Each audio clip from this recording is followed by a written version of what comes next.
It's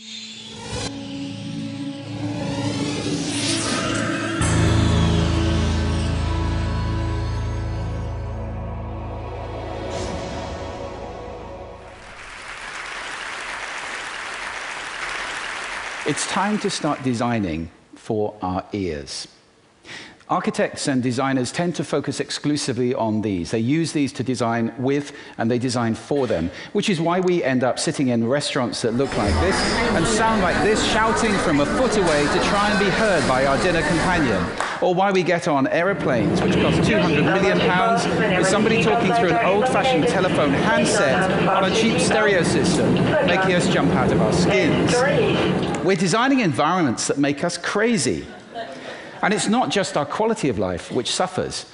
It's our health, our social behavior, and our productivity as well.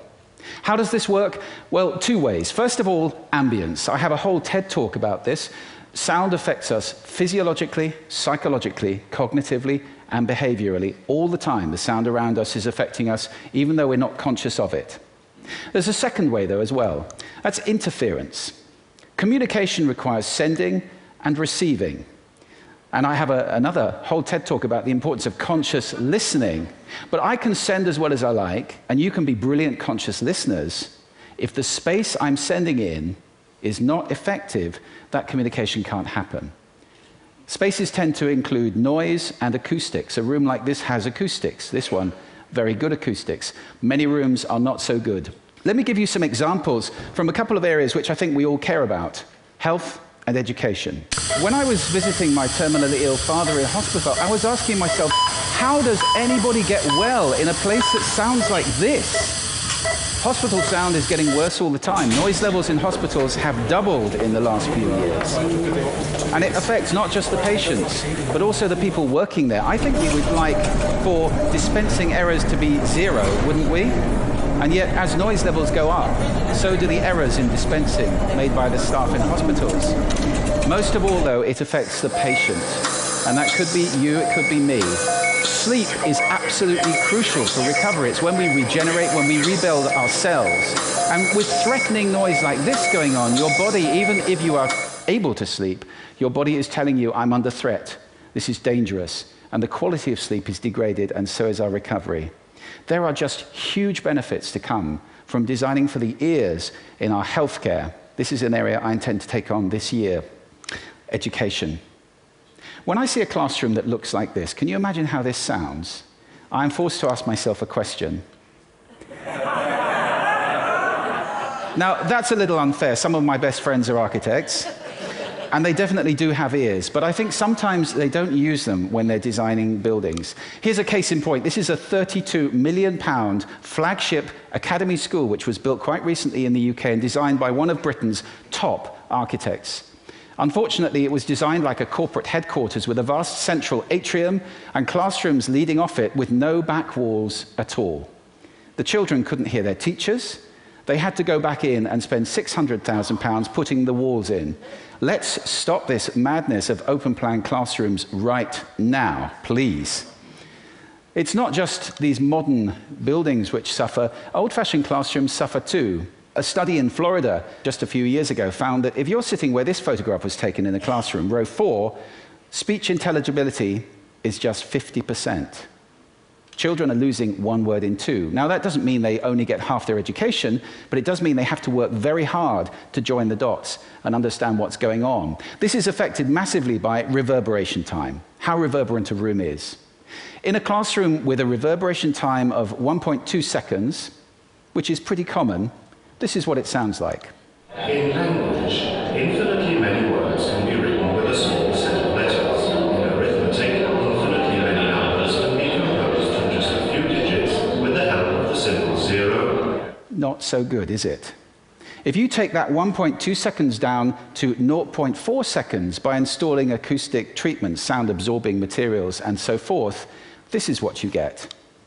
In language, infinitely many words can be written with a small set of letters. In arithmetic, infinitely many numbers can be composed from just a few digits with the help of the simple zero. What a difference. Now, that education you would receive, and thanks to the British acoustician Adrian James for those simulations. The signal was the same, the background noise was the same, all that changed was the acoustics of the classroom in those two examples. If education can be likened to watering a garden, which I think that's a fair metaphor, sadly, much of the water is evaporating before it reaches the flowers, especially for some groups. For example, those with hearing impairment. Now, that's not just deaf children. That could be any child who's got a cold, glue ear, an ear infection, even hay fever. On a given day, 1 in 8 children fall into that group on any given day. Then you have children for whom English is a second language, or whatever they're being taught in is a second language. In the UK, that's more than 10% of the school population. And finally, after Susan Cain's wonderful TED Talk in February, we know that introverts find it very difficult to relate when they're in a noisy environment doing group work. Add those up, that is a lot of children who are not receiving their education properly. It's not just the children who are affected, though. This study in Germany found the average noise level in classrooms is 65 decibels. I have to really raise my voice to talk over 65 decibels of sound.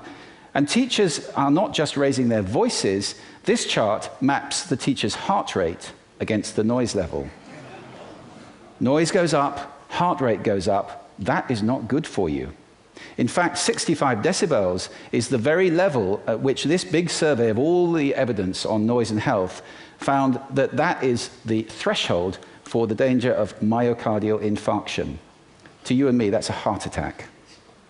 It may not be pushing the boat out too far to suggest that many teachers are losing significant life expectancy by teaching in environments like that day after day.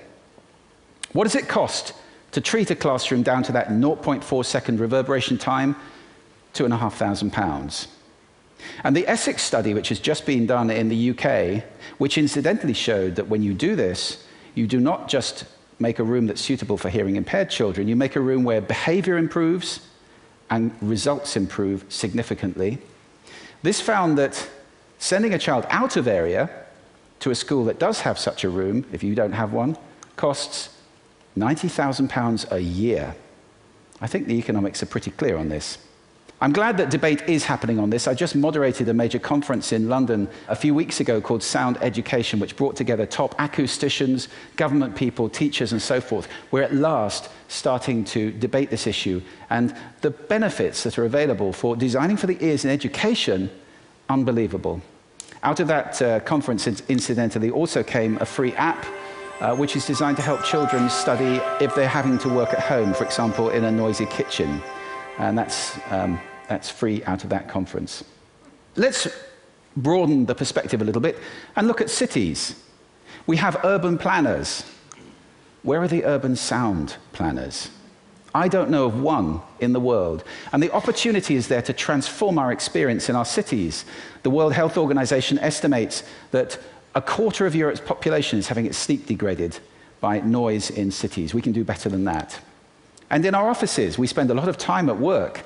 Where are the office sound planners? People who say, don't sit that team next to this team because they like noise and they need quiet.